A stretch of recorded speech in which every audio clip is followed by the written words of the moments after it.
Marvelous Chats podcast. This is the very first live podcast here on YouTube. So if you're new to the chat, hit the smash the like button and hit the subscribe button so that you can come back and see all of our future content. On the cast tonight, we have Hoffman and Zaber Wolf, and we're going to go through all this juicy goss that was San Diego Comic-Con this weekend. Guys, how are you? Yo, what up, Finto? Yo. What's up, everybody? Look at us live on YouTube for the first time. I've never been live on YouTube before. Ever. I've never been live anywhere but Twitch. Very exciting. Me too. So yeah, this is a first for all of us. So very exciting.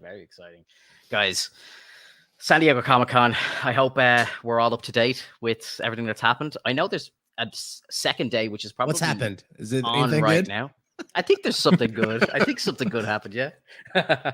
So yeah, like literally, I think there's going to be probably some announcements maybe while we're live now. So I don't know if anybody in the chat wants to keep us informed of anything that happens kind of as we're talking, but we've got a lot of stuff to go through yesterday. Obviously, Marvel had their panel in Hall H, the famous Hall H, and an absolute sea of announcements. So we've got a lot to go through. A little bit of DC stuff as well. I'm not really too excited about it, but yeah, look, there's a couple of things we can talk about there as well. So it's all about, as always, though, it's all about Marvel. Hey, here's Marvel with like 5 to 6 years of content planned out. DC has like 2 films. Like, here's Shazam and Black Adam, everybody. Enjoy. Like, what the hell, dude? I know, dude. It's insane. It really is. Like, I just like I don't get it, and like I know we shouldn't be starting with DC, but it's just such a joke. Like literally, the Shazam trailer comes out, and it's like we see Ezra Miller in it, we see Ben Affleck in it, and it's like they're so clearly like abandoning all this stuff. So it's like, why even bother putting them in the trailer? Like, you know, it's such misleads left and right. It's crazy. Yeah, DC's definitely in a tight spot with that because they got so much content that like is probably great. Like the Flash movie is probably fantastic, but like nobody wants to celebrate it at all. So like, what do you do if you're in DC or Warner Brothers like shoes? Like you can't just bury that. It's like $200 million or something to make that movie. You know, a lot of other people are supposed to make money off this thing if they stick it on a streamer, but people have like contracts that are their salary is based off how well it does in the box office. Like, how are they going to shove it on a streamer? I know. So they're in such a tight spot there. And then you come to like Comic-Con, where it's supposed to like be the biggest day of the year for these comic book companies and like all their IPs going forward. And you're right. It's like, it's all this stuff that they just want to push aside and get away from because they're just tired of it. They're like, they can't go forward with any of it. Yeah. It's right. And I think they've already pushed a lot of it with the DC fandom as well. And so maybe they just didn't have anything loaded and ready to go for San Diego Comic-Con. But the thing is, the thing about that is like, you know, at least they're trying to branch out a little bit. You know, we're not hearing too much about Superman or Batman right now. So it's kind of a nice little setting, especially like you don't really hear too much about Shazam. I want to hear more about Green Lantern, though. And I know that there's an animated series coming out pretty soon, right? There was an animated movie. I think it's been released only in the last couple of weeks. That was meant to be fantastic. There's a HBO Max series, which is going to be like a kind of time hopping kind of show where it's going to be like a decade per episode or something like that, like following different lanterns, which sounds interesting as well. I don't know what they're planning to do with Green Lantern in the movies. I think they need to wait probably another 10 years and let the Ryan Reynolds one cool down a bit. Was it really that bad? I forget. I liked was it. Really I actually liked it. I'm sorry. Like, I really did. I hated it. I actually liked it. I love Ryan Reynolds, so I'm just like, you know, he plays a good Hal Jordan, and Mark Strong as Sinestro was fantastic. And I just kind of forget about the rest then after that. We got a young Taika Waititi in there as well, trying to be funny. Yeah. Oh my God, he was in that, wasn't it? Yeah. He's Hal Jordan's best friend in it. It's hilarious, dude. But seeing, you know, the Hector Hammond character, you know, changed up so drastically, and to be given like the parallax, you know, that's not why the movie failed, though. Come on now. No, it's not. There was a lot of things that really brought it down, but I really hated the villain. I didn't like him at all. Like he was just a whiner the whole time. He was just whining and screaming, and it just didn't feel comfortable. It felt like they were trying to create like a MODOK within the Green Lantern, because he was in his wheelchair. He was, you know, deteriorating, and then Parallax comes out, and it's like, ugh, okay, whatever. Yeah, I'm gonna pull the brakes on this conversation very Thank you. quickly because We're going so deep, bro. I do not want to talk about Green Lantern anymore. I'm sorry. We're talking about Parallax. Like I gotta, we're in I it, bro. gotta, I gotta get like we're a marvelous podcast. There's just been a shit ton of fucking announcements, so let's go. We do it to Guys, ourselves. I know we do. I could talk about that for so long as well. It's No. hilarious. So before we get bogged down on something else that's ridiculous, I want to know, round table, what was the best announcement that we got in SDCC so far that you've seen? What are you most hyped about? Could be Marvel, could be anything really, I suppose. For me is the like the back-to-back Avenger movies that got announced, the Kang Dynasty and the Secret Wars, right? Yeah. Because it's like I love it and I hate it at the same time. But it finally shows us that we're getting back to like we're kind of like crossing the storylines back together. They're bringing everything in. It's going to take a long time for us to get there, and I'm sure there's going to be a reason. But just having the Avengers, knowing that like they don't want to abandon the idea of the Avengers is great, because like I want to see an Avenger movie. I'm not tired of seeing all these other movies, but like I'm tired of seeing solo movies. I want to see like an Avengers movie, man. For sure. And Kevin Feige had a very interesting conversation with what's his name, Brandon Davis from comicbook.com, where he was basically talking about how the entire Infinity Saga, time-wise, for all of the content put together, which took them 10 years, they've done that amount of content in the last like 11 months or something crazy. Ooh.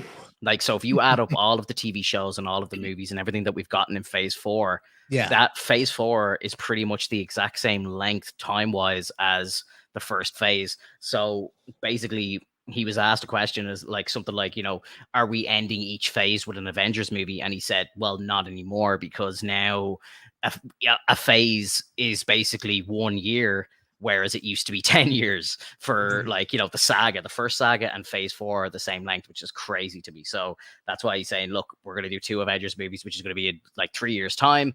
And those 2 movies are going to be like the next Infinity War and Endgame. But I heard something very interesting as well, that apparently at the moment there is no confirmation that the Russo brothers are actually involved in Secret Wars. Now, I think it's a cop. I think it's a cop out. I think they're just putting people off. I genuinely think that they will do this movie, because they've said it's their passion project for a long time. So I'd be shocked if they didn't. But yeah, fantastic. I'm very much so looking forward to it. Yeah. I mean, in terms of what I'm interested in, I mean, I'm always a fan of seeing more She-Hulk. I think it's great that they put a new trailer in, and it looks a lot better than the previous trailer. You know, it actually did it justice. We saw her break the fourth wall for the first time, and it felt fluid. I'm excited to see like the training sessions that she has to go through. I know we saw a handful of it, but hopefully we get to see a bunch that are just like crazy. But the Wakanda Forever trailer was by far an amazing moment. Like I was nearly brought to tears, because I just was like, what are they going to do with T'Challa? What are they going to do with that whole situation? And apparently he just died.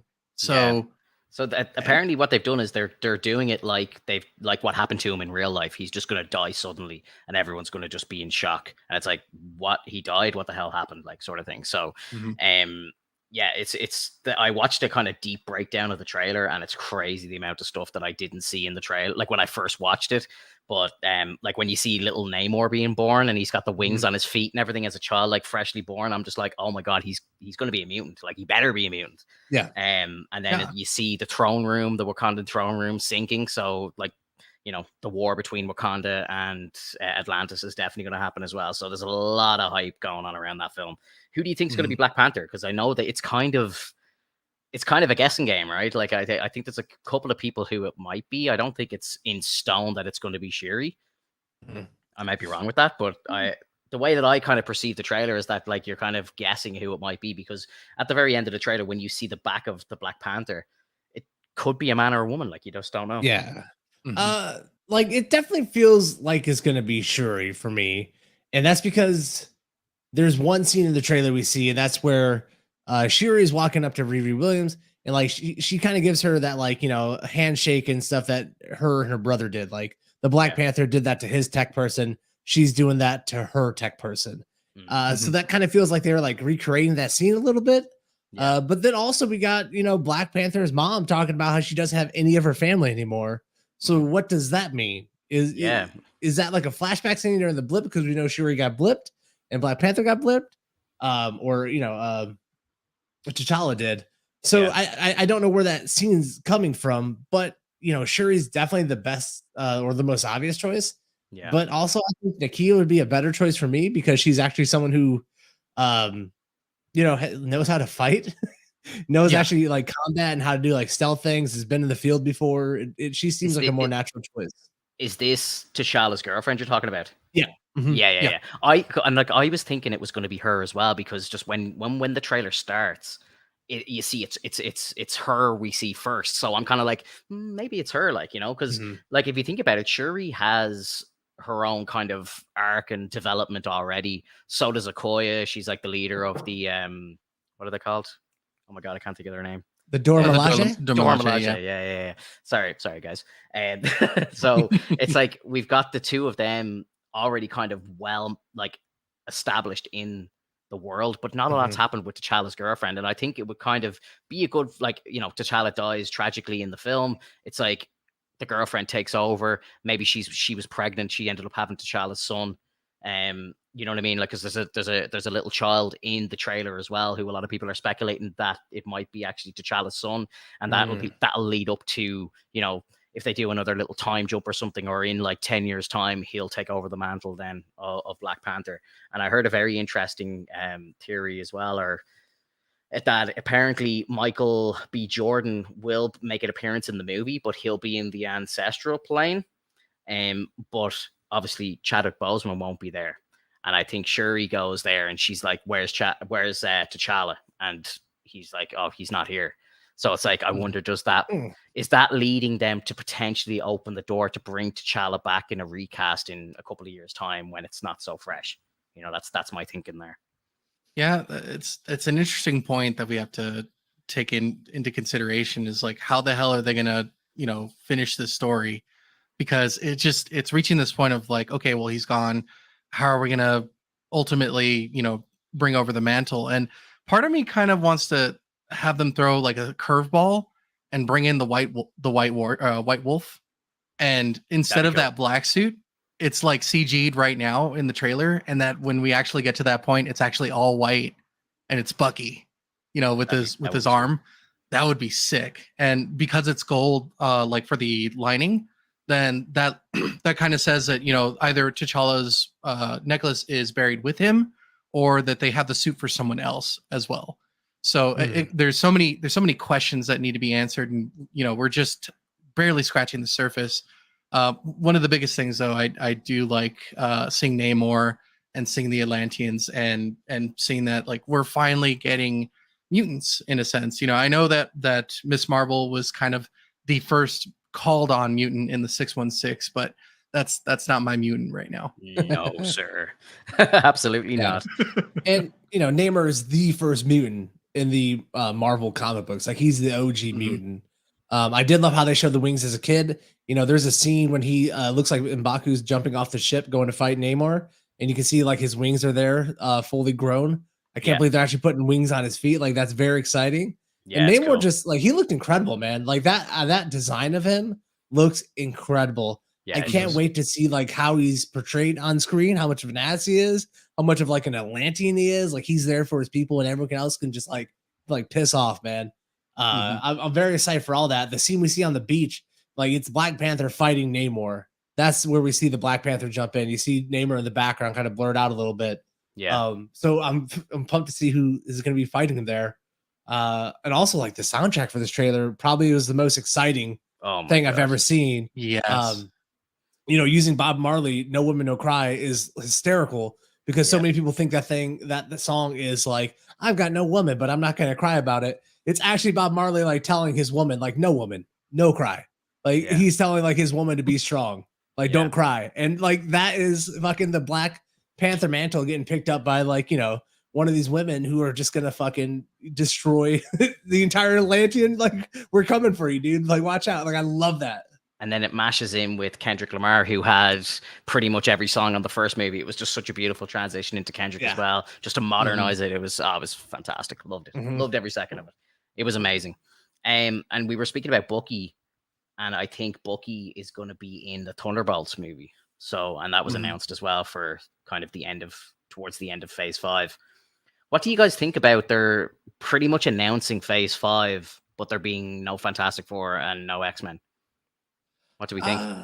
It makes sense. Like if these phases are only a year long, whatever. We got a lot room to cover before we get to the Fantastic Four. And I think they're going to introduce the Fantastic Four characters before we even get there. You know what I mean? Yeah. So it's, it's all right.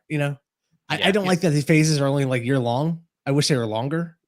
I think some of them might be, because like some of the announcements that we got yesterday, like for example, the Daredevil show it wasn't up on the board in Phase 5.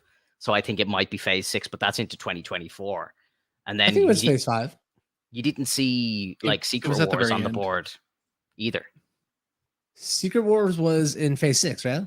Yeah, I believe so. So that's 2025. So maybe the Phase 5 will be 2 years long. I don't know.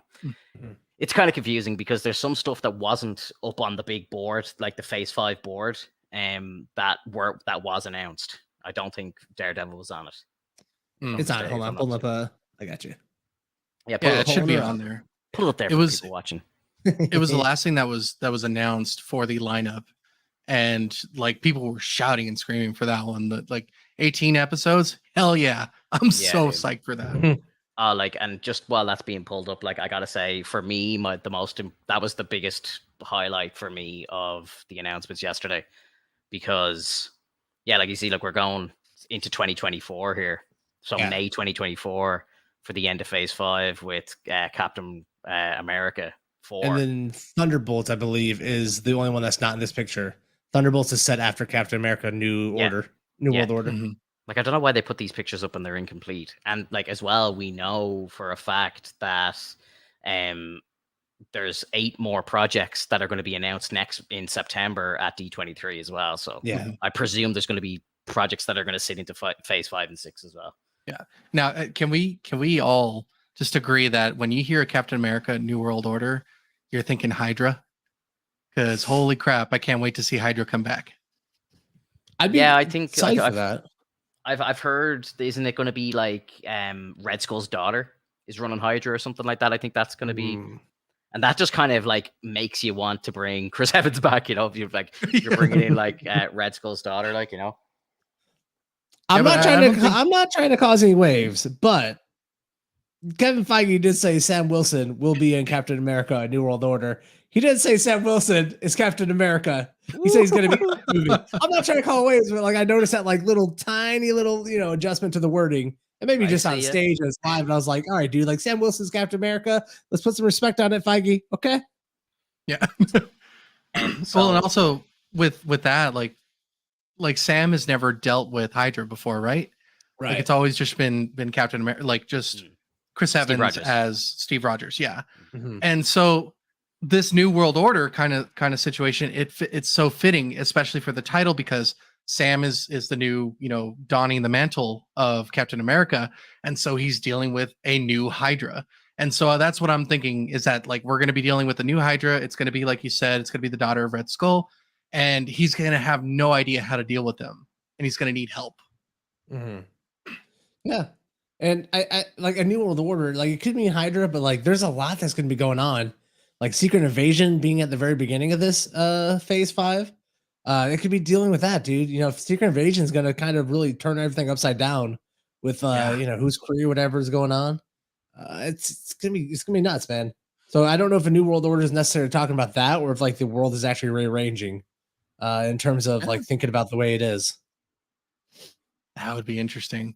And plus, like with Secret Invasion, I think people are still excited for that due to the fact that we're going to find out who was actually a Skrull and who wasn't, like who's been on the planet and who's been gone for a while. This is, and what I find interesting about that is, there could have been some potential deaths in the MCU that they could reverse technically. Like, like Natasha, for example, like they could turn around and be like, oh, well, actually, that was a Skrull that died. And then they bring her back. Like she went off into space with Fury. Like, that could happen, if they wanted to. Now, maybe they don't want it to, but that could happen. It could. For sure. What do you think about Ironheart from the Black Panther trailers? What do you think about your first look at Riri Williams? I've heard, no, I've never read a Riri Williams comic, but I've heard the comic books were kind of crap. So I don't know like what it's going to be like for her to take over. I'm obviously very interested. I love all the Stark tech. So just the fact that we're getting Stark tech back is a big plus for me. But I don't know. Like, what do you think? Like, she looked cool in the trailer, and I like the way she was like hammering out the heart. Yeah, it's like, the iron drops to the floor and it's a heart, like Iron Heart. Like, I was like, oh, very good, guys, very good. That's kind of, it looked like they were recreating that Iron Man 1 scene with Tony, where he's like hammering something out. Like, I totally dug that. Yeah. I can't wait to see her costume, her like Mach 1. I don't know what they're gonna call it. But I heard the same thing. I've never read the comics. I've heard a lot of people who are like, yeah, the comics are kind of like, but this wouldn't be the first time that the MCU is able to take a comic book character that's kind of like, and like just catapult it into like, oh yeah, we actually really like this. This is cool. This is good. So did you guys hear anything about Bill Murray's role in Ant-Man 3? I think a lot of people have forgotten Bill Murray's going to be in that film. I hear that he's in it. I don't know what the role he's playing is. He's playing a character who lives in the quantum realm, who was featured in one comic book ever. He's literally playing a character who appeared in one comic book. How is this the most Bill Murray character ever? Like, yeah, I don't understand how they like Pitch Perfect. Yeah, it's so funny. It's so funny, dude. Yeah, like I gotta kind of like revert back as well. Sorry, yeah, for me, it was all Charlie Cox. Like the amount that Charlie Cox is around in the next 2 years is just insane. Like if you think about it, we had him in No Way Home. Then we just saw him in the new She-Hulk trailer at the very end of the trailer, and he's wearing the red and yellow costume. Like the rumors were true. The rumors were true the whole time. He's wearing both costumes in that trailer. Yeah, dude. That's the craziest part. Like when he's flipping over, he's got the yellow sleeves and stuff. Yeah. Which I know people are excited about it, but I gotta be honest, it's a real dorky look. There's a reason he wears all red leather now. But yeah, seeing Charlie Cox showing up in She-Hulk, man. You know what was coming. I'm so excited. It's so good to see it. Dude, he's a lawyer. She's a lawyer. It just makes sense. Like I really do think we're gonna get a scene where the two of them are, standing opposite each other in a court case or something. Like it's gotta happen. Right. I'm so excited. And then just look, the fact that he's going to be in She-Hulk, I hear for 3 episodes. Then we get him in Echo wearing a different suit as well. And then he's got his own show coming with 18 episodes. Like Jesus, like that's what 4 projects in the last like 2 years. Like it's insane. That's Charlie Cox. That's a lot of cocks. How dare you, sir? But yeah, like literally, I'm delighted because I'm really, really excited to see where that goes. Yeah, I was not expecting them to do a 18 episode announcement. That was the shocking part to me. Yeah. I can totally see why Feige was super excited about that. If they keep up the kind of way they release shows on Disney Plus, that's like 4 months of Daredevil show just like rolling out every week, which is insane to me. The amount of crossovers they could do during that, the amount of characters they can bring in during 18 episodes. He's in Hell's Kitchen. He's in the center of New York. Like so many people can show up in that thing that I'm super excited for it. I want to see what they do with Vincent D'Onofrio. I want to see what other Daredevil's villains they bring in, because we've already seen like kind of like some big ones. Yeah. Pumped. Born Again, huge comic book line. Born Again is like a celebrated Daredevil run that I guess that they already kind of did in season 3 of Daredevil, but we'll see what they do on Disney Plus. Well, I think what they're getting at is just that they're trying to connect it to the the Netflix universe, because that's the reason apparently that he's going around in different suits all the time, because of what happened in season 3 of the show. Like Bullseye ruined his reputation by wearing his suit and going around slaughtering people. So it's like, I think it's a very clever way to actually just keep that storyline going. And I've heard that the same dude who played Bullseye is going to come back to the MCU, and along with like Foggy and stuff like that as well. So, and obviously confirmed we have Vincent D'Onofrio as well, which is huge. Absolutely huge. Absolutely huge. huge lineup coming in. I'm so excited. Like seriously, like the Daredevil stuff for me is probably number one on my list. I don't know which way Secret Wars is going to go. Like, you know, we've been hearing rumors about Secret Wars for probably about 18 months now, you know, like hearing that the likes of Hugh Jackman turned down Multiverse of Madness because he wanted to wait for Secret Wars and stuff like that. And we've heard like the Russos talking about it, saying it's gonna be a bigger task or a bigger project than Infinity War and Endgame put together. So they obviously have massive plans for it, and the comic book runs are just insane as well. You know, like the whole Beyonders bringing people to Battle World, and you know, you've got like different versions of the Avengers going against each other and all this crazy stuff going on. So I just don't know what they're going to adapt into the movie. So I can't get too excited about it yet, just because I don't know which direction it's going to go in. But yeah, you know it's going to be good either way. I'm hoping so. It makes me a little worried as to like how much they're planning on putting in, because it could end up a trash fire. Like you could throw in as many people as you want in there, and yes, you get that fan service. But like when you think of Multiverse of Madness, yes, we saw like the Illuminati, but we saw them in 838. So we really don't care about that universe. We saw, you know, Reed Richards for the first time with John Krasinski. I still really don't care. It was cool to see him for the time being. But when I saw Patrick Stewart, you know, that made me excited, because it's like, okay, so now they're bringing in the X-Men. Mm-hmm. But in terms of Secret Wars, you know, like they can bring in Doom. Doom could be the puppet master for this situation, like he was in the comics, and that would be fantastic. But it's like you said, Finto, like they might render this in a different direction, just so that they can have it more appealing to what's going on in the MCU rather than what happened in the comics. And so it makes it difficult to kind of guess like what will truly like unfold. But I am hoping that the Venom symbiote gets played in, you know, maybe it's on Battle World with everyone else, and is like nobody's aware that the symbiote's there, and then eventually it latches on to Spider-Man's suit, and then we get the black suit. Yeah. And you know, there could be all these different types of stories. I think we should really dive into the comic series before we get there. I'd love to. Yeah, I think it's a great idea. You know, I've heard there might be a couple of little Spider-Man cameos in a couple of different projects before Secret Wars, so I wouldn't be surprised if maybe something happens where he does get the symbiote suit, or maybe he gets the symbiote suit in Spider-Man 4.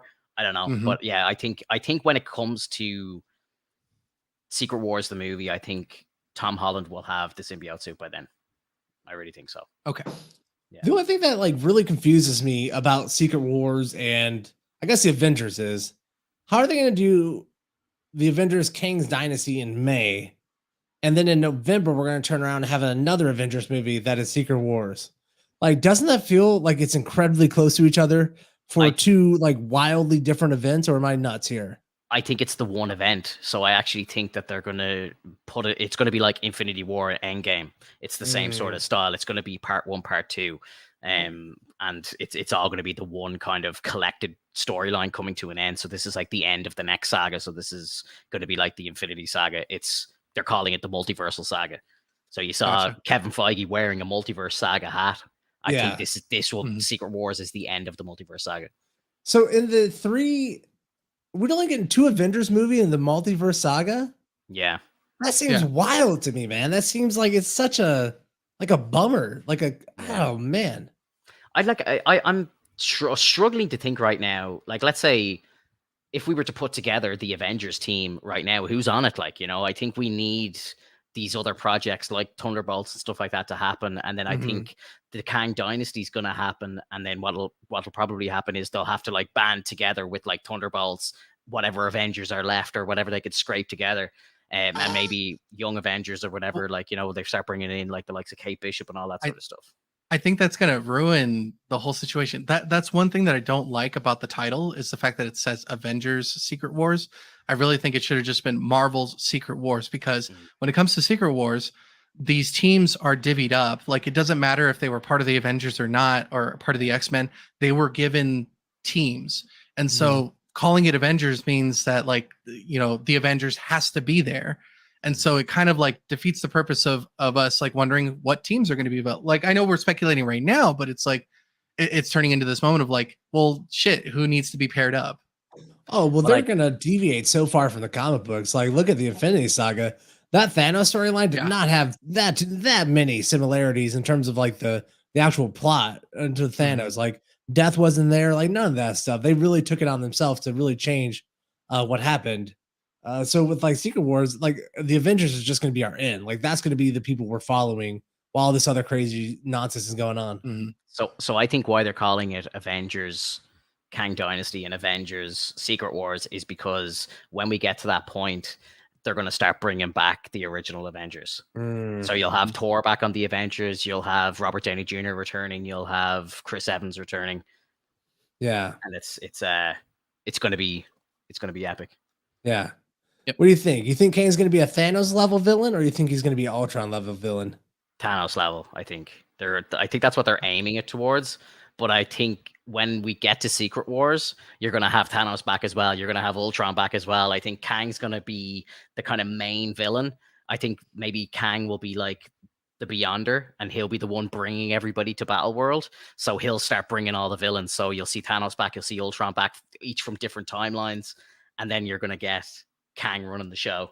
And I think Kang will probably replace Doom. I don't think Doom is going to be there. Well, I think you're right. I think it's going to be a mixture of both, because when you think about it, there's so many different versions of Kang that they could do Ultron levels where they have the Ultron bots like coming in. So you have all these different Kangs just pouring in, and that's when Kang Dynasty starts.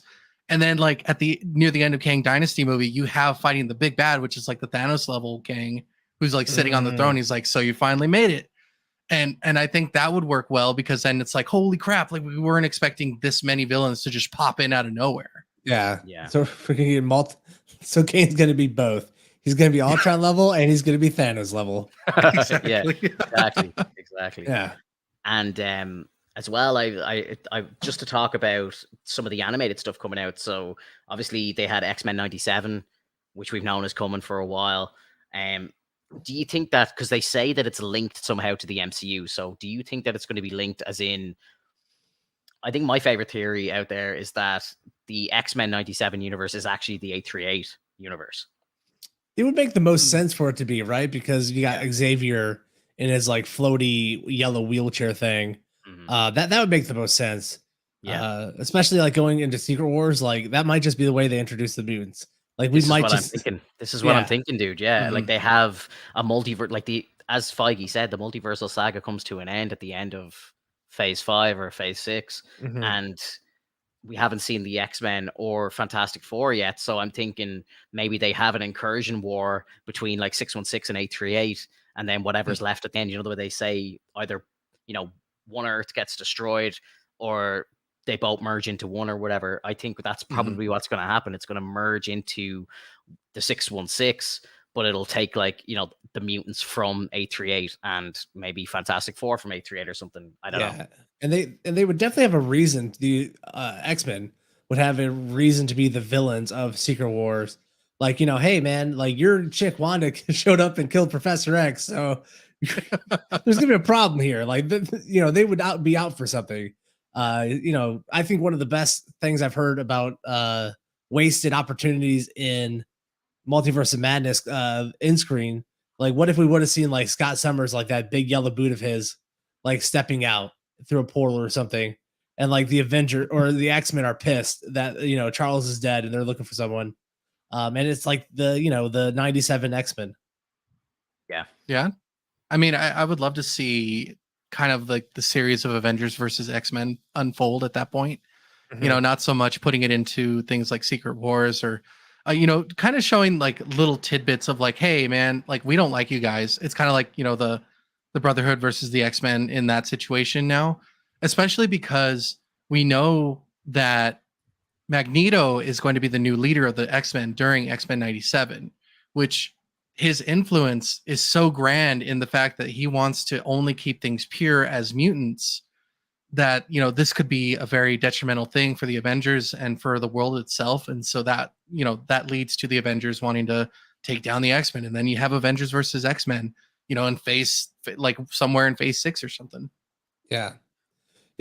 I'm excited for like the animated 97 mutants, but like, I'm not, thrilled. I'm not like busting out the scenes ready to see this thing. I think most MCU, like the What If series was kind of mild overall, you know. So can they do great animated stuff? I think the MCU is yet to prove that. Can I make a confession, guys? Yeah. I've never watched all of the X-Men 97 series. I've seen only a couple of episodes, and to be honest, the only really time I watched X-Men as a child was when they were in like Spider-Man and stuff. Fake fan For right me, there. Yeah. for me, it was 94 Spider-Man was my bread and butter. I was absolutely obsessed with that show. And that was it for me. Liam, I'm unsubbing in the chat. No, like I've seen bits of it. I've seen bits of it, but I haven't seen all of it. Bro, the thing that made Jubilee and Gambit household names. Yeah, no, it triggered the entire X-Men fan base. I know. I think again, I know the series. I know all the characters, but I didn't watch every episode. But I will make a promise right here now, live on YouTube, that I will watch the entire series before the X-Men 97 show comes out. I think that Disney Plus just like put them all in order.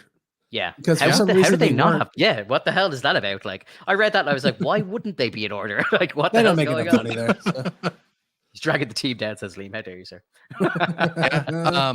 Did you at least watch a little bit of X-Men Evolution? I didn't watch any of X-Men Evolution. Oh, man, like that was a show. Yeah, that was an amazing show. You really got to check that one out too. Do you even know that Wolverine has a berserk mode? Like that he actually has a secondary power? Like what is this? I do know this, yes. But okay. Again, I'm not the biggest X-Men fan. I liked the original Fox movies, but again, I wasn't reading X-Men comics, and I wasn't the biggest animated X-Men fan. No, but I did love seeing them pop up in Spider-Man and stuff. I'd like you to find Cliff Claremont on Twitter and just apologize to him for resisting. Like, what is this, man? A little more animated news before we move on as well. The Spider-Man freshman year announcements were pretty cool and pretty confusing as well. What I loved, obviously, again, our boy Charlie Cox is going to be voicing Daredevil in the show. Now, I don't know if he's going to be in the freshman show or if he's going to be in the sophomore year show. So I'm curious which one he'll be in, because I think that they're probably going to make the two of them fairly close in time to each other. And I think they're going to release freshman year, which I believe is freshman year of high school, and then the sophomore year or whatever is like his first year in college or something like that. So one will be before we saw him in Civil War, and the next one will be after No Way Home, if I'm understanding it right. Sure. So I wouldn't be surprised if we saw him in the second season, to be honest, because that would make more sense, because Peter never met Matt before until No Way Home. So it would be kind of strange that he runs into Daredevil. Now, maybe he did run into Daredevil and this happened before Civil War and we just didn't know about it. You know, like I think there's a lot of shit going on in New York that we don't know about. And, you know, the Hawkeye show is evidence of that, because Vincent D'Onofrio has been chilling in New York the entire time that the MCU's happened, because we had a flashback to 2007 before Iron Man. So wild stuff. So yeah, I'm really excited about that. And also, Norman Osborn is going to be the mentor for Peter during the show. What do you guys think of that? That's the part that confuses me, because, you know, and again, I think this is going to be after No Way Home, and maybe they're going to do a first season, which is before Civil War, and then they do a second season, which is after No Way Home, and maybe that's where Norman comes in. Because again, like it doesn't make any sense unless this is in a different timeline or something, and it's not in the 616, because like it looks like they're recreating scenes from Civil War but putting Norman in instead of Tony. So like, what the hell's going on there? I think they've really confused people by putting out those screenshots from that show, because I looked at them and I'm like, what is going on here? Like, I don't know where this is in time. Bro, I gotta be honest with you. I have zero excitement for the Spider-Man TV show animated. Like zero. I think it's gonna be so dumb. I'm excited. Often you have like zero excitement for anything animated right now. I remember you were talking about I Am Groot and you're like, nope. Did you see the trailer for it? I showed my girlfriend that trailer and she was like, I'd be interested in watching that, and our little lad would love watching that. And I'm just like, yeah, that one's not for me. Bro, but they're only shorts. They're only shorts. Yeah. So they're going to be like 5 minutes long, like, you know, so thank God. It's not going to be 2 pages to watch it. I love animated stuff. I love anime. I love cartoon stuff. I love all the older stuff that they've done in the Marvel's universe. Maybe it is because I'm getting older. But I gotta be honest with you, like I love the DC animated films. Love them. Yeah, I just don't. I don't think that Marvel knows how to do it right. I don't think they have a great animation house working for them, but WB does. I am curious to see what a Marvel animated show is going to be like when it's so closely tied to the 616 to the MCU. So like this, that's why I'm very curious about this Spider-Man project. The likes of like Marvel Zombies, while I'm not very interested in it, I do like that it was announced to be TVMA. So that's interesting. So we'll get some gore in it. But at the same time, I could live with or without it, And the same with What If. I think there was some cool episodes of What If, but then there was some stinkers in What If as well, I think, in that first season.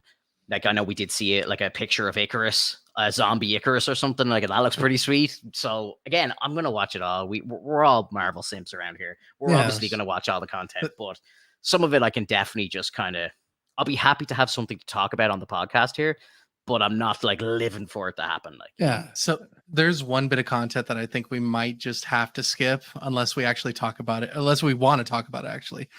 Moon Girl and Devil Dinosaur. I saw like the trailer. I don't even know what like, that is. You never Moon heard Girl, of Moon Girl? The smartest girl or the smartest person in the Marvel universe? I don't even know who these people are. It's a little animated series. It looks very based off of Teen Titans Go. Okay. So yeah, like I don't know if we're ever going to touch upon that, but if you guys are interested, just for the content, they're putting that on Disney Plus. I think so. Yes. Ooh. Yeah, Moon Girl is a character they introduced fairly recently, and they have put her as the smartest person in the entire Marvel universe in comic books right now. Yes. Yep. So smarter than Reed Richards, smarter than Tony Stark. Way smarter. Wow.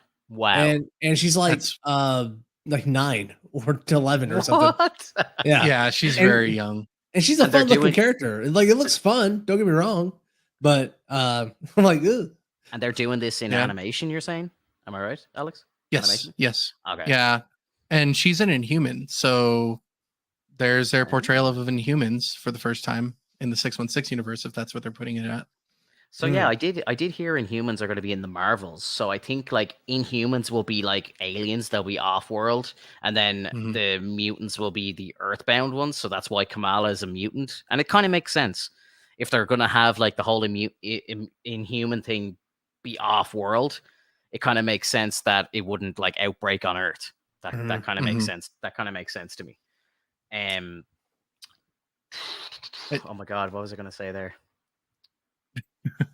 I can't think. Go on, sorry. I mean, other ridiculous characters that people want to see, though, like especially is Squirrel Girl. I would love to see Squirrel Girl. It's just one of those situations where that's a character that you pop up that could be like a short series, and she just beats up people like the Avengers, Doctor Doom, and whatnot, as she did in the comics. Yeah, she can solo Thanos, right? Yeah, she solos Thanos, and she also like defeats Galactus. Oh my God. Nice. What do you think of the Werewolf by Night? It's going to be like a Halloween special, and apparently it's going to be like predominantly in black and white and like have a real like old school vibe to it. I think that's going to be cool. Fun. I don't know what to think about it. I have seen no artwork for it. I know nothing about that comic series. I know Kevin Smith is attached to it, and Kevin Smith can be like hit or miss. I know he did that Tusk film for A24 that was like. Wish I had never seen that movie in my life. So no offense, I don't think it was that great of a movie. So I'm kind of interested to see what he does with another horror film or piece and see if he like gets it right or not. To give him some props, he's done a lot of and I know you can't really speak too highly of the CW, but he did a couple of episodes of like The Flash and Supergirl and stuff, and they were pretty strong episodes. So I think he kind of gets superhero TV. Yeah, I believe that this is like a Disney Plus TV series. So, well, the one big strength about Kevin Smith is his ability to create dialogue between like two people. Yeah, and I think that's what is going to be driven, especially for Werewolf by Night, because I'm assuming, although it's a horror movie, it's going to be like a who is it kind of movie. Who is the Werewolf by Night? Like, where is he coming from? Is it one of us? And maybe that's the way they'll go. In terms of Tusk, that was more cringe horror, so I don't think they're going to go in that direction. Maybe he'll do better if it's like a different type of horror. Intentionally? Yeah, like that, Like, like Tusk was cringe horror, man. Like that's the horror that just makes you like, like grimace and just, Yeah. yeah, like I think like I gotta say, I think like as well, like Kevin Smith used to write comic books. So Mm-hmm. do you know what I mean? Like there's a lot to be said there if you can like write comic books, like which are obviously very heavily like dialogue driven.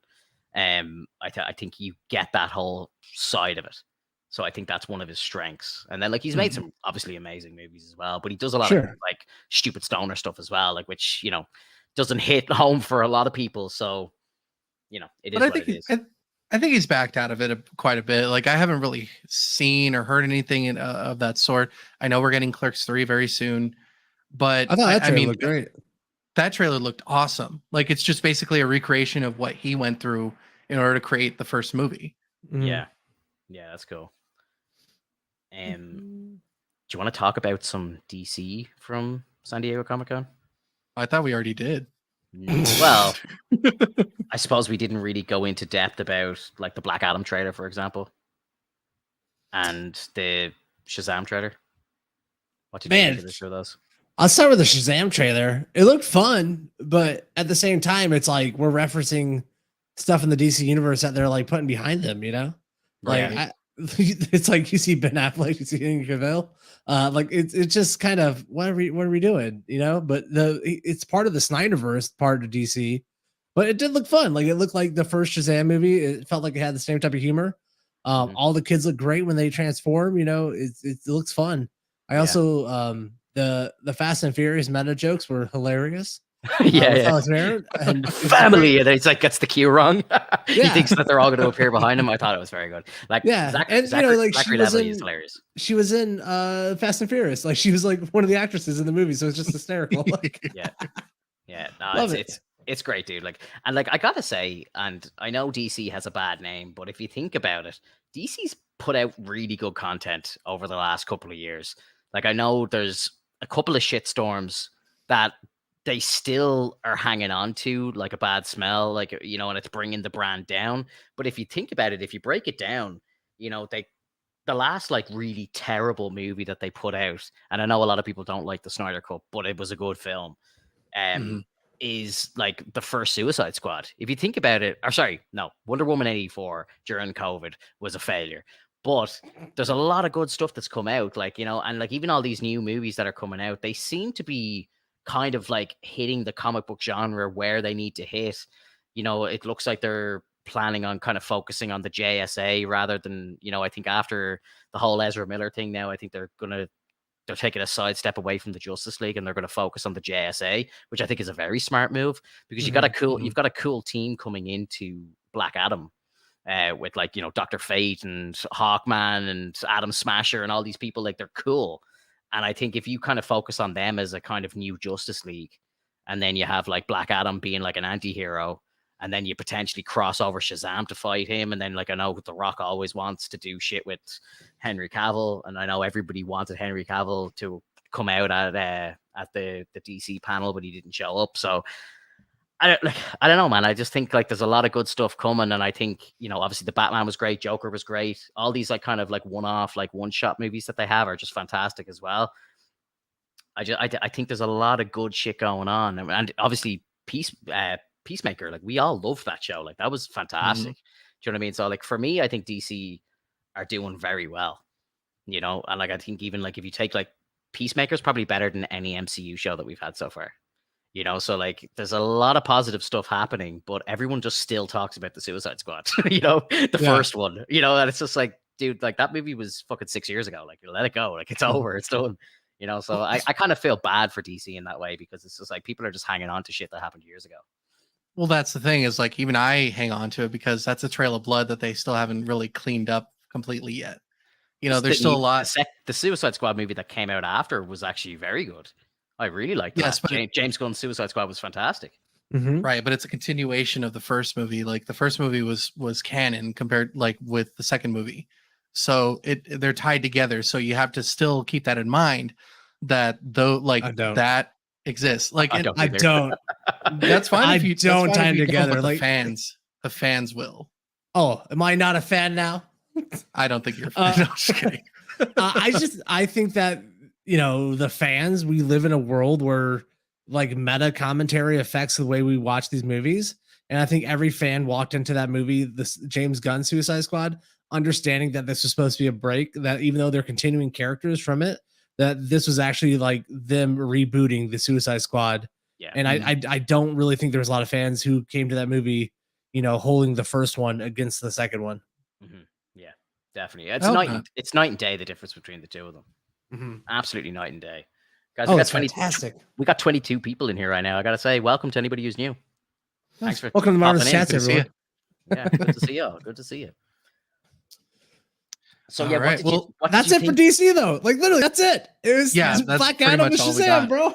They did announce some new, and I don't have this list to pull off, but they did announce some DC animated stuff as well.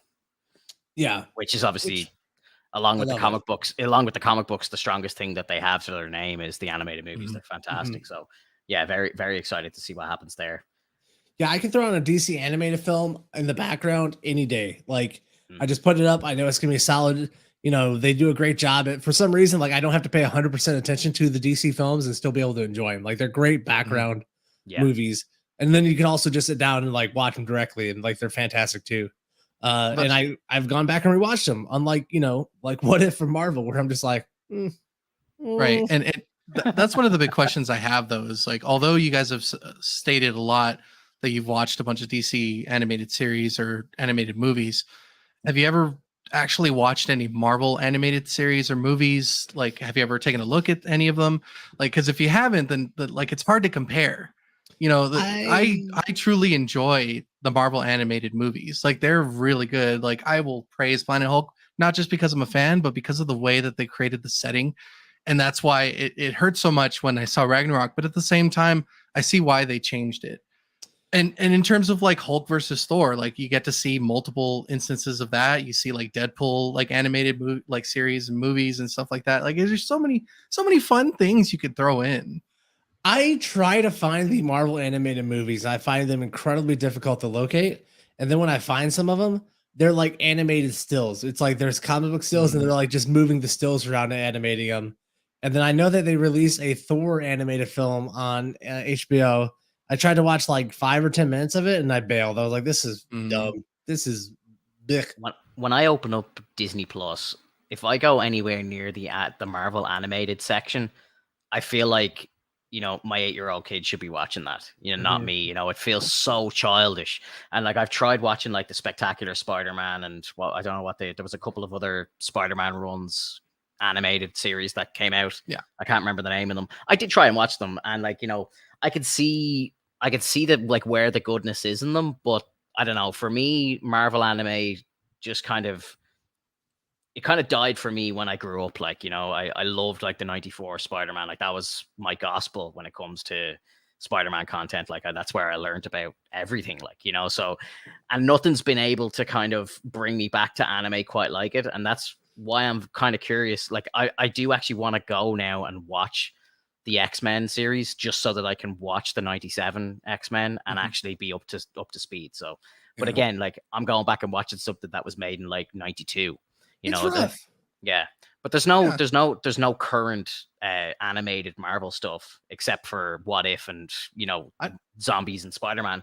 None of the stuff that's come out, like say in the last 10 years, in any way interesting. I'm shocked, Vinto. I'm really shocked because I would think that you would at least like the Spectacular Spider. I can't remember if it's called Spider-Man and the Young Avengers, but that's literally like him learning the ways, like while he's like hanging out with Shield and learning to become a Young Avenger with like Nova and a couple other like aspiring Avengers. And then you have like Earth's Mightiest Heroes where like it leads up to like Red Skull interactions. You got Thanos interactions, you got like MODOK, you got Ultron, you got all these different villains that like we love to see and hear. And they're bangers. Like the Thanos fight that they had in Earth's Mightiest Heroes was such a bang. Like I rewatch that every now and then because of how fun it was. Like literally it just makes Thanos even more like menacing, but also make the Avengers more cunning because they managed to get him to separate each of the Infinity Stones and like tell him like, hey, you can't beat us with only one Infinity Stone, can you? And he tries to do it with only one for each time but it just doesn't work. And then they defeat him that way. And I think that was pretty funny because, like, they stroke his ego. Yeah. I But don't know, bro. I'm Like ranting.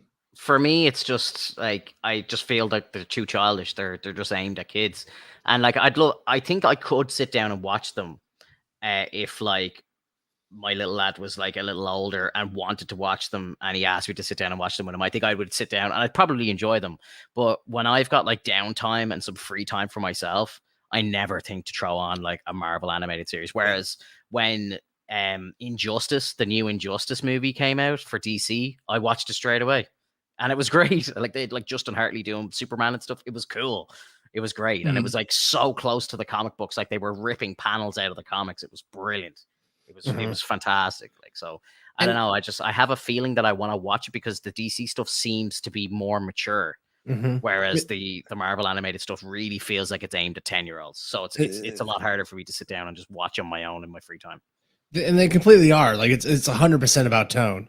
The DC stuff, it feels like they're taking inspiration from anime from Japan, right? Where it's like, yes, these are animated things, but that doesn't mean they're for kids. Yeah. They can be serious in tone. They can be a little bit more gruesome. They can be animated a little bit more sophisticated, and not just be like flashy colors because like kids have to watch this. Yeah. That's why I think that DC knocks it out of the park because they understand that.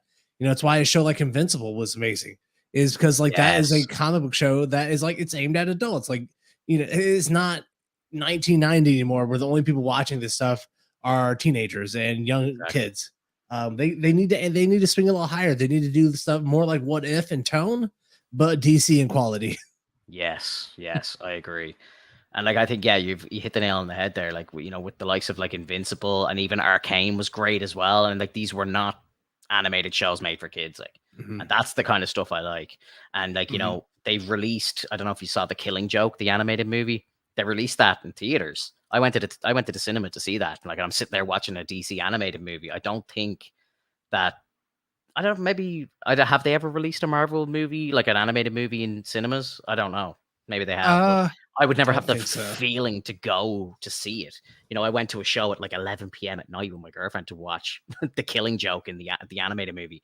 And there's a scene where he's on a rooftop. Batman's on a rooftop and he's riding Batgirl. Like I'm like, this is insane. Like I'm like, this has nothing to do with kid. Like it's not for kids whatsoever.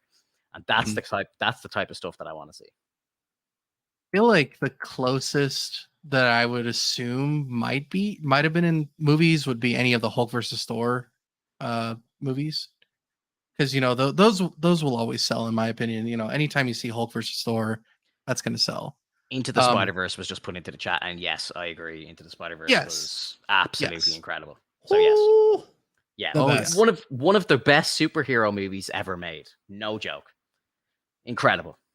I don't know why that left my mind, but that's. I don't know. Like it's like I don't even really count that as anime. That's how good that movie is. I don't even think of it as anime. Like it's such a level higher than like animated movies. Like that's why I don't even think of it as animated. It's so good. You felt like it was live. Yes, genuinely. Like I'm so attached to that story and to those people, and it felt real to me. Mm-hmm.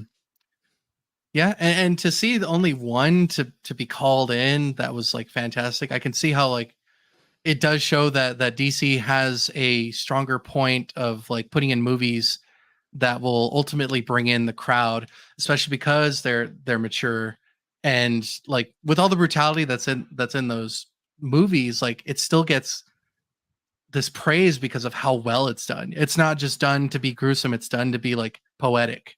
Mm-hmm. And I totally can see that. Yeah, I mean, I think Marvel's missing out. I think that with them having Disney Plus, they really need to get some serious anime or animated houses under their belt working on Marvel stuff. And we'll see how Marvel Zombies is. Is that going to be an improvement over What If? But I would love to see. I would love to see Marvel do something like Star Wars Vision. Where they bring in like these other, like just different animated houses from Japan or wherever they are to do their own take on the universe instead of doing these kind of bland generic 3D, What If one shots. Yeah. Right. Big time. Yeah. And I think with What If, like, even though they're already working on season 2, I think they were greenlit for season 3 as well. Yeah. Mm-hmm. You're right about that. And it's obvious, like, this is something Disney Plus wants content. Disney wants Marvel content on there all the time, and just give them money. Just give them money to do it, because they can't be, terribly expensive, in relative terms. They can't cost the same amount of money as a Daredevil season to make. Facts. Yeah. Do you have any theories on what we might get at D23? Like, what have they left out? Oh, so many. Do you think like the stuff that they've left out, because it's Disney's like con, like, do you think it's just stuff that's going to be on Disney Plus that they've left out? No. Or do you think they're going to announce like movies? Like, do you think they announced Fantastic Four? Do you think they announced the Mutants at D23? Yeah. It's definitely going to be bombs. Yeah, and X-Men is going to be a serious, could be a serious one they drop at D23. I think they're also going to announce like follow-ups to a lot of the Phase 4 stuff. We need an Eternals #2. We need a Shang-Chi #2. We need another Doctor Strange movie in here. We need his third film to come through. There's a lot I think they're going to hit us with at D23 like that. And then for the stuff that's going to be on Disney Plus, like, where was Armor Wars? Yes. Where was Armor Wars? Yes. Yeah, we know what's coming. We know what's coming. Yeah. Also, like Nova, if they're gonna make Nova a Disney Plus show, I think we get that announced there. Which I wish they would just make a movie. I love Nova so much, and he deserves his own movie. He doesn't deserve a TV show. And also Moon Knight #2. Where's that? True. Yeah. True. Yeah, that's definitely going to be something to be interested in, that I'll be interested in when D23 comes in. One of the biggest things that I think will be announced is at least a teaser that they are working on a Hulk project after She-Hulk, because it sounds like there's more and more talks of Hulk start like getting his debut in a sense in the MCU properly, with maybe a World War Hulk. Dude, you're banking on World War Hulk, baby. I'm not banking on it. I really wish they would do something else. I think it's too early for World War Hulk. I think they're going to change the story entirely, because you don't like, I know that we saw it in Multiverse of Madness that, an Inhuman blew his brains out. Someone got cut in half and whatnot. And if they were to kind of go in that direction for World War Hulk, especially for him against like any other Avengers or even any type of superheroes, I think it would be a banger of a movie. But I doubt they're going to do it again, because that is like, that's one thing about like Disney superheroes or like Marvel superheroes, is that they don't want them touching each other in a sense. They don't want them like fighting amongst each other that often. And I know we saw it in Avengers, but like, if that doesn't happen in World War Hulk, it's not going to be that great of a movie.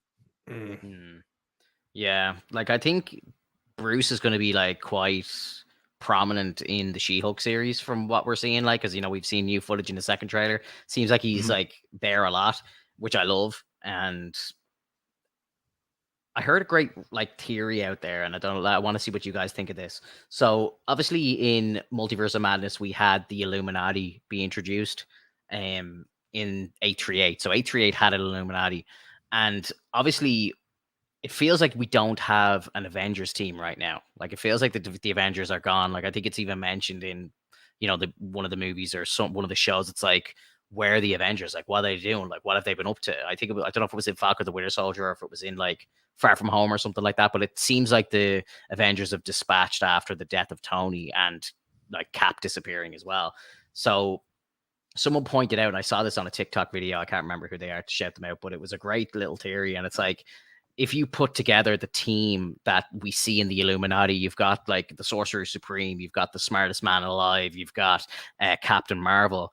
And then if you think about what we've seen in Phase 4 so far, we've seen Wong with like Bruce Banner and Captain Marvel. It seems like they're trying to maybe form a little Illuminati team already on 616, but they haven't like officially labeled themselves that yet, because I don't really feel like it's an Avengers team, if you get me. And when they bring Shang-Chi in at the end of the movie, like, they don't say welcome to the Avengers. He's just like, welcome to the fight or whatever. Like, there's no actual name drop of the Avengers. So I'm curious, like, could we actually see an Illuminati in the 616 forming without Doctor Strange potentially, because Wong is the Sorcerer Supreme, perhaps, and then maybe Strange gives it the name because after everything that he's seen in 838 and so on, maybe he, like, in the next project that we see him in, he'll name it the Illuminati. You know what I mean?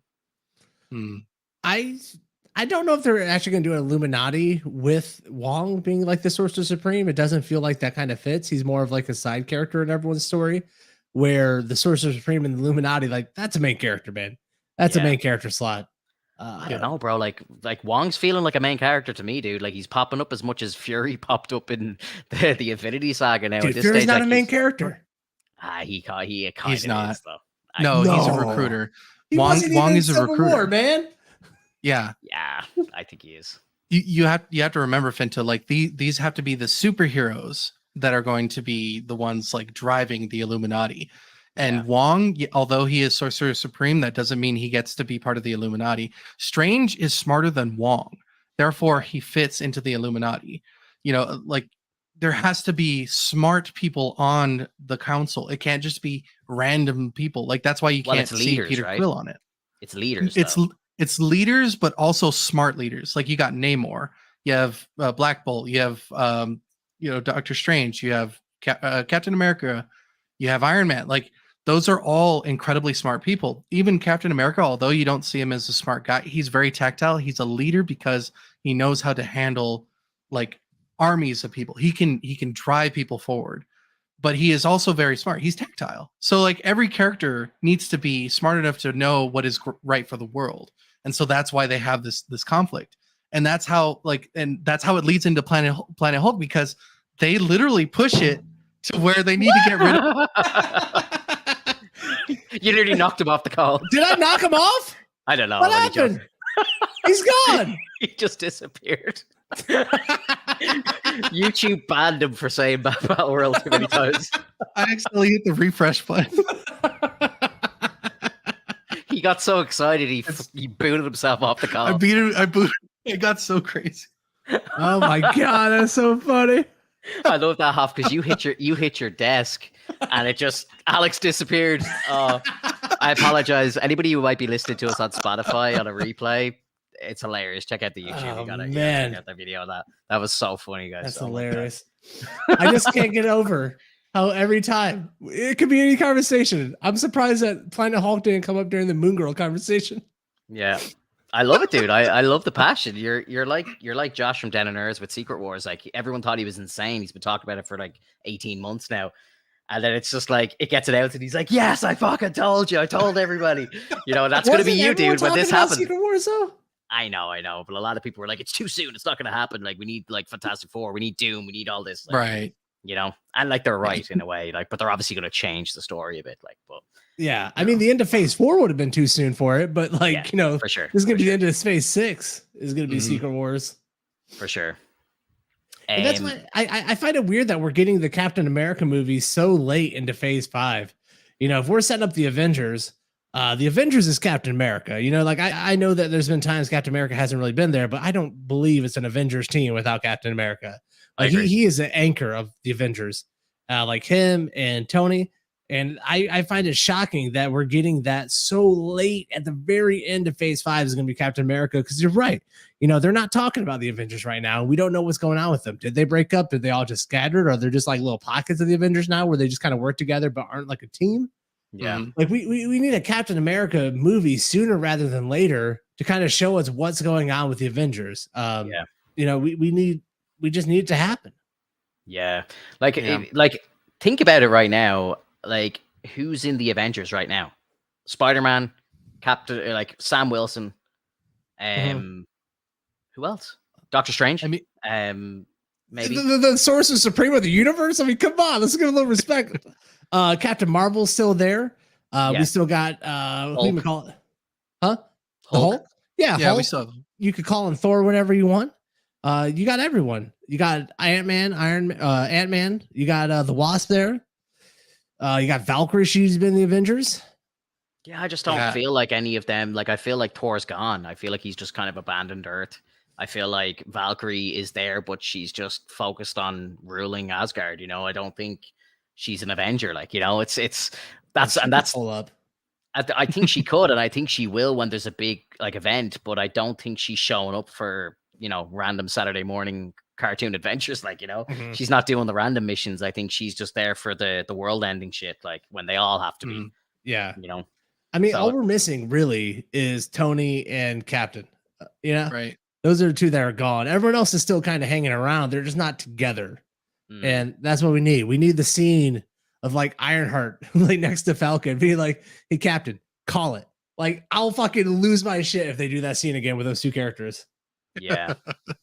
Yeah. What do you think? Do you think that they're going to bring back? Because I know like it's pretty well known that like Chris Evans will reappear in the MCU somewhere. And like, we've heard lots of like rumors of people saying that they're going to come back for Secret Wars. Like, do you think that we will you don't believe any of it? No. You don't think we're going to get like Chris Evans back in the MCU? Because those same people who were saying that like it's for sure that we're getting Henry Cavill back in the DC movies. Like everyone is saying this type of stuff, but like I don't think it's well known that Chris Evans wants to come back. I think that Marvel is very aware of the controversy of trying to set up Captain America as Sam Wilson. And like if you bring back Steve Rogers in any capacity, like you are just completely taking out the legs of all the work that they're putting there. Exactly. Well, imagine Battle World and it's Hydra Cap and it's Steve Rogers and Sam Wilson has to fight Hydra Cap. Boom, baby. Be incredible. I just hope Hydra Cap doesn't fucking exist in any capacity in the MCU because it was a bastard child of the Marvel comic books, and I don't know why any writer decided to make Hydra Cap. It's hurtful that character exists. It's not necessary. Like I think they're a little too far gone. I mean, they could do it in New World Order. If anything, Finto, like I don't think it should be in Secret Wars at all, though. Like that would defeat the purpose of like Secret Wars. Like they're picking the best, and I don't think Hydra Cap is the best. I think Hydra Cap is just like a shocker kind of situation. Yeah, but I think it's going to be Kang pulling from different timelines and stuff, and that's why we get Steve Rogers Hydra Cap. I hate it. I love Captain America is a superhero created by two Jewish comic book creators to fight the Nazis. And then they're like, yeah, no, let's make a version of him where he's actually a Nazi. Like, it drives me nuts, man. It drives me nuts. I love it. Oh, it's awful. I think it's fantastic. Ugh. I don't know, man. It just like, I think we're a little too far ahead on like thinking that Chris Evans will come back at any point. I mean, at the very least, I think it'll be like the misadventures of like him and the Stones or something like that. Something silly, something that's not really gonna play too hard into what's going on. But other than that, yeah, like I agree with Hoffman. I really don't want to see Hydra Cap. I want to see, Sam try to take off, put himself forward as Captain America, and then have some sort of like tragic thing where he hurts himself, and then now someone else has to take up the mantle. Kind of like how you see in all these other comic series where someone else has to pick up the mantle. We've got the I think Spider-Man freshman year or X-Men 97. There's an Amadeus Cho, which to me, like, I'm excited for because I'm a Hulk fan. So like it's right? Amadeus Cho. Yeah. And I like it. It's cool. Like you see all these different characters, especially in freshman year. And that's where I disagree with you on that, Hoffman. Like I'm excited for freshman year because we're going to see all those characters that were young versions of the Avengers. And I think this is actually where we're going. We're not doing just the Avengers. We're doing young Avengers. We might even do West Coast Avengers. Like we had Scott Lang in San Francisco. That doesn't mean we can't get some West Coast Avengers later on. I am doubtful about West Coast Avengers. Feels like it's cluttery, Yeah. Yeah, I'm not saying that wouldn't be fun, but I just don't think they're going to go that route, I mean, look at the lineup. Everything's so packed. Like it's weird that you look at the Phase 5 lineup and everything, like the Guardians of the Galaxy movie looks like it's buried in there. Like it doesn't even look like it's a standout. Blade looks like it's buried in there. It doesn't look like a standout when you look at the list. It's just there's so much going on, like big stuff going on, that a West Coast Avengers feels like it would get, just lost in the fold. Like if they weren't doing a Thunderbolts, maybe, but like if they're doing a Thunderbolts, like yeah, I think I don't think it's a good idea to have too many teams floating around at the same time. while it's a cool idea, as many crossovers as possible, please, like, because that's what we love. But at the same time, it's like, I don't want a Young Avengers movie followed by Thunderbolts movie followed by 2 Avengers movies, and it's like all 3 different teams. It just feels a bit strange. I agree with that. And I think, like, is Thunderbolts? Did they confirm is Thunderbolts a movie or is it a series? It's a movie. Yeah, okay. A movie. So I'd be curious, because obviously they've been like building up the Thunderbolts from what we've kind of understand in like Falcon and the Winter Soldier and so on. Like, they're recruiting like John Walker and Yelena and all this sort of stuff. So I like the fact that they're kind of putting all that work into a movie at the end. But I think, like, if they were doing Young Avengers, I think they should do that on Disney Plus, because I think like the younger kind of sidekick team, I don't know if they would bring a lot of people to the cinema, like, Mm-hmm. Well, they're not a sidekick team though. They're a team. They are literally their own team. Like, they can be mentored by the Avengers, but they are literally training themselves. They are going forward on, like, they're with Fury in a sense. They're working under Fury. Mm-hmm. Now that we're talking about it out loud though, in the Thunderbolts, like, I'm looking at it, the Thunderbolts does look like it's going to be like the meetup of all the Disney Plus TV shows now. Is that the purpose of it? I think so. And that's, like, I like that, because there's a bit of like payoff, I suppose, for what we're watching, because we're getting a movie at the end with them all together. So, you're getting to see John Walker on the big screen. Yeah. I think that's kind of cool. You think Daredevil shows up in Thunderbolts? I don't know. Maybe I think not. I think Charlie Cox is busy enough, to be honest. He's got so much stuff coming. Like, I don't know. Like, do you think like Daredevil goes to, because I know like Daredevil is like quite prominent in like the original like Civil War, for example, but he's not an Avenger. So like, I'm like, where does he fit in the movie universe? Like, I'd love to see Charlie Cox on the big screen. I really would. Like, and I know we saw him in No Way Home for fucking 20 seconds, but I would love to see him like as Daredevil on the big screen. I think it would be great. Yeah, but I just don't know where he fits in. Yeah, he definitely needs to show up in the next Spider-Man movie. Like, we need Daredevil and Spider-Man together. That is such a classic combo in the comic books, timeless. They just relaunched the Daredevil comic books, right, with the #1, and right off the bat, Spider-Man's in it. He's there. They're best buds. So I would love to see them start developing that relationship more. I can't believe we haven't talked about it yet as well. Deadpool 3, I would say, is definitely going to be a D23 announcement. Oh yeah, and that's gotta just land right in the middle of all of this shit.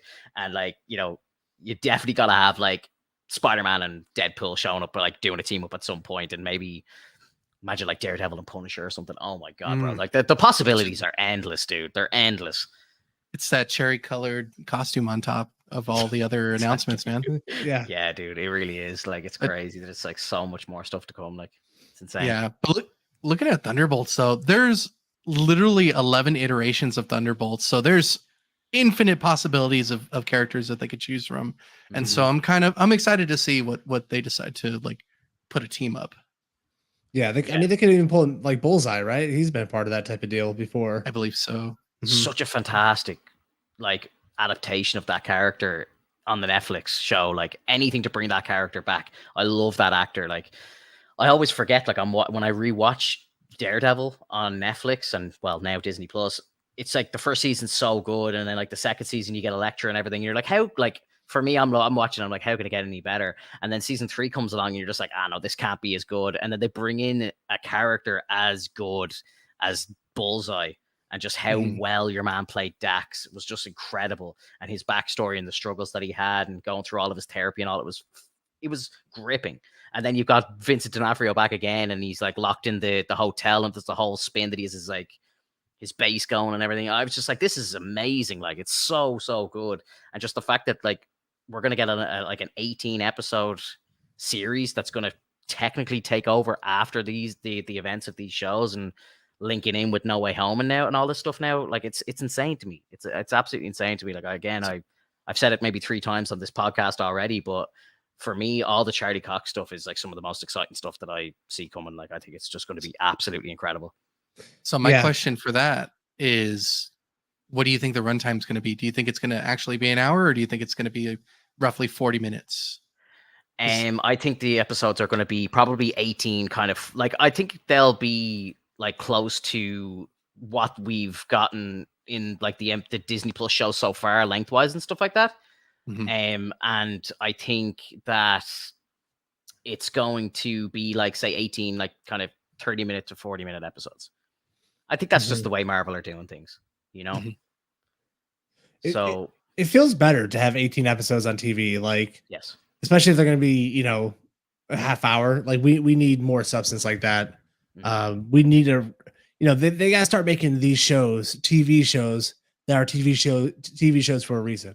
Exactly. Yeah. So you need time to tell stories, you know, and I think that's the biggest downfall of the shows that we've gotten so far, because they've all been structured the exact same. You know, we get introduced to the character, maybe the first 2 episodes are good, then it kind of gets a little slow and weird in the middle, and then they have no time to close it out. So it's like episodes 5 and 6 are just packed, and they just are too rushed and they don't make sense. So we get like, you know, filler episodes, and then they have to rush stuff. I'm like a 6-episode series. Why? Like, I don't know. I presume Daredevil will be weekly, and could you imagine that it's going to be on for 18 weeks? Maybe it won't be weekly. Like, maybe that's too long. I mean, I'd be okay with that. Just give a spoonful every week, especially if there's nothing going on for a while. Maybe they do two, like a double bill every week. It'd be up for that. I don't know. Yeah, they do it in 8 weeks or whatever, or sorry, 9 weeks. Like, like 18 weeks is a long time to have a show running, like on Disney. But maybe that's what they want, you know? I don't know. Like, I think that they could definitely be testing the waters, you know? Disney is always adjusting how they do stuff. You know, we just have all of a sudden 2 shows coming out on Wednesdays, you know, like Star Wars and Marvel back to back. I don't understand that at all. And like, how like, did they not decide to put one of those shows on a Thursday or something? Like, I thought, and this was kind of the way Disney started, and I think they were on the right track. Like, they had Marvel on Wednesdays, Star Wars on Fridays. So imagine they did, like, they should be aiming to have a new episode of TV, whether it's Star Wars, whether it's Marvel or whatever it is. They should be aiming to have something on the air nearly every day. You know what I mean? So like, imagine they put like Armor Wars, for example, on a Wednesday night, and then they had Daredevil on a Thursday night, and then like Mandalorian season 3 on a Friday. Like, everyone would be losing their mind. They'd just be like, oh my God, there's so much new content to talk about. And again, to speak about D23, I presume we're probably going to get some more Star Wars juice there as well. So it's going to be great. Yeah. You know, there's definitely going to be some announcements there. So yeah, like, there's just so much stuff coming. It's crazy. And then as well, like, did you see the trailer for the Dungeons and Dragons movie? It looked incredible. It looks so good. I know. You know what I mean? Even outside of like the realm of what we talk about on the podcast, there's still so much good stuff coming. That new Game of Thrones show, the last trailer looks pretty good as well. You know, I like, you know, I think the podcasts are going to be absolutely stacked for the next 18 months. Like, crazy. Yeah, I agree. And I was just looking up, Andor is going to be a 12-episode show from Star Wars on Disney Plus, and they're launching the first 2 episodes together, and then it's going to be weekly for the rest of it. So that could possibly be like how they're doing Daredevil. You know, I think that's a pretty good indicator that they want to launch with 2 and then like take it weekly after that. Yeah, and as well, I think I spoke about this on the podcast as well, but I actually have a friend of mine is an actor, and he's in Andor. So, and he wants to come on the podcast. So when Andor airs, we'll do the double bill, and we'll bring him on as a special guest, and we'll get him to tell us as much juicy stuff as he can without breaking his NDA. But I think it'd be really cool to have him on. So he's expressed interest in coming on the podcast. So I think it'd be really sweet to have like an actual actor on as a guest. I think that'd be really fun. That'd be fun. Like, it'd be fantastic. Yeah, I don't know why, but like in my head though, I was kind of laughing, thinking, you know, what if they just release 13 episodes of Daredevil, and then you have to wait the next 5 weeks for the last 5? Like, they're still doing the 6-week kind of run. Yeah, that wouldn't surprise me either. You know, imagine like it's like you get to because like if you think about it, network TV does that all the time. You know what I mean? Like, you'll watch like the first 9 episodes of, like, I know it used to drive me mad, but they do like 9 episodes of Arrow on the CW, and then they break for Christmas, and then they come back in like February, and then they'd have like another run, and then they'd break in April, and then there'd be like the last run before summer, and then they take the summer off, and then they're back again in October. So I wouldn't be surprised if Disney tried to go down the route of like network TV scheduling, because I suppose that's kind of what it's all turning into, right? Right. You know? Yeah. all your subscriptions are just adding up to like a cable package. I think I saw that in a meme the other day, and it made me laugh. And I'm just like, it actually is so true. Like, I'm not paying for cable. Fuck that. Like, but then it's like, but I pay for Amazon and Disney and all these like different apps, and it all adds up. Oh yeah, South Park's making fun of it right now with their series Streaming Wars. Yeah, it's nuts. Yeah, absolutely. Guys, what do you have in anything Phase else to bring up 4? as well? I want to know what you guys in the Phase 5 announcements. What are you least excited about in that list? I am Groot. I don't think that was on the list, but I feel you. I suppose that is technically still Phase 4, but yeah. Upcoming projects, I Am Groot is probably bottom of my list. Yeah.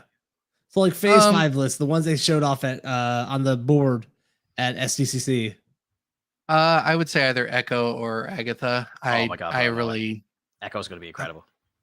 I hope so, but incredible. Like, oh yeah, it's going to be like Daredevil, basically. It's basically going to be it's going to be us getting introed and what to expect in the Daredevil series. It's going to be a mini Daredevil show. So Hoffman, you know how like I'm always talking about Hulk. Like this is right now. Finto's so excited he wants to just talk about Daredevil. I know. Daredevil's the best, bro. He is. And Charlie Cox is owning Marvel right now. Yeah. He's basically in everything. Like he's going to show up in freshman year. He's going to show up in She-Hulk. He's got his own show coming up. And Echo. Like he's going to be an Echo. Like this is nuts. It's the crossover we've been waiting for. I'm so mild on Echo, bro. Like I thought the actress kind of was just a bummer in Hawkeye. You know, like she had like one look the entire show. She was just like, ugh. The entire time. Do you know what I find so funny? Do you know what I find so funny is like I'm so excited for the Echo show, but not for the Echo character. I just know everything else that's coming in the show. We know Kingpin's going to be there. We know Daredevil's going to be there. I wouldn't be surprised if someone like Punisher is there as well. You know what I mean? I think that show is going to be so important, but not for Echo herself, which is hilarious. Well, that just kind of keeps in line with what Disney Plus is normally doing with their shows. Yeah. Hey, here's a show about Loki. And it's not about Loki. Here's a show about Obi-Wan. It's not about Obi-Wan. Yeah, dude. I don't know. Like, I think like I'm gonna get I think we're gonna get a shock on some of the shit that's gonna come out with D23. I think it's gonna be as packed as this. Yeah, I mean, there's so much to announce, man. There's so much stuff they have to cover. You know, the Marvels is kind of the future of the MCU, where it's like we got so many characters that we have to bring together that we just have to name this the Marvels, because there's a lot of stuff that we need to do in this movie. But then you still have, like earlier, you know, there's got to be another Doctor Strange movie. We're gonna need another Spider-Man movie. You know, where's Blade's gonna fit into this whole thing? We need to see what's going on with him. You know. And then we got the X-Men. How are they going to do? Like, there's so fucking much to do in the MCU now that it feels almost exhausting, but it's still exciting. Yep. Yeah, I have to agree 100%.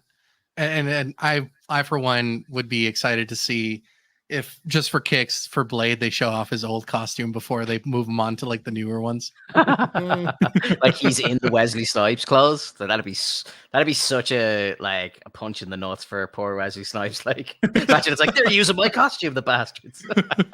Or give him the old one where he's got the pants and like the armband, the bandola with the stick. Yeah, for sure. That was one of the best shorts that we ever put out. That short with the old comic Blade, that was brilliant. That is brilliant. I would love to see Snipes return. And I know Wesley Snipes was trying to make Black Panther like years ago, like before he even did Blade. So like, you know, with the whole multiversal thing going on, like I wouldn't be surprised if they brought him in somewhere as like a different T'Challa or something like that. That'd be crazy, dude. Bro, make him look like a 1990s Black Panther, you know, would be fire. Yeah, that would be insane, wouldn't it? And like, I think like, why not? You know, Secret Wars, why not? Bring him in, just get Kang to grab him out of the timeline somewhere. You know, like why not? Yeah, 100%, bro. Yeah, absolutely. I'm so excited for what's to come. Do you guys have anything else to bring up before we vacate for the evening? We're almost like an hour and a half, so. Man, I think we've covered it, huh? We just gotta pay attention to what's going on tonight at San Diego Comic-Con. See if they announce anything more. Absolutely. Guys, I just want to say a massive thank you to everybody who came in live. It's our first live on YouTube. Anyone who might be listening to us on Spotify as well, thank you very much. And we'll see you in the next one, guys. Make sure to hit the subscribe button, like the video. Let us know in the comments below if you're watching this afterwards. Like if you're doing a rewatch, let us know what you thought of SDCC and what your hopes are for the future. And we'll see you in the next one, guys. Bye. And everyone. Later. See you.